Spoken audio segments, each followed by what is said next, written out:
வேதத்திலிருந்து ஒரு வேத வசனத்தை நான் வாசிக்கும் பொழுது கொஞ்சம் ஷாக் ஆயிட்டேன். அப்படின்னா இத்தனை நாளும் நான் யோசிக்காத ஒரு ஏங்கல்ல கண்ணோட்டத்துல நான் இன்னைக்கு யோசிக்கிற மாதிரி ஆவியானவர் செஞ்சார்.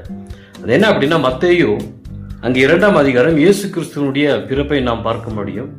அங்கே அவருடைய பிறப்பிலே அங்க ஒரு நட்சத்திரம் என்ன செய்யுது அப்படின்னா அவங்களை வழிகாட்டுது. பாருங்க 2ஆம் வசனம், யூதருக்கு ராஜாவாக பிறந்திருக்கிறவர் எங்கே?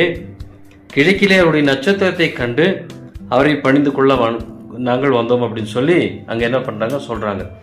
அப்போ அவர்களை நட்சத்திரம் என்ன பண்ணிருக்கு அப்படின்னா வழிநடத்தி கொண்டு வந்து ரட்சகர் எங்கே பிறந்திருக்கிறார் என்பதை காமிச்சிருக்கு. பாருங்க, திடீர்னு இது நான் எப்படி யோசனை பண்ணி பார்த்தேன் அப்படின்னா, அந்த நட்சத்திரம் ரட்சகரை இயேசு கிறிஸ்து எங்கே பிறந்திருக்கிறார்னு சொல்லி தீர்க்க தரிசனம் சொல்லியிருக்குங்க.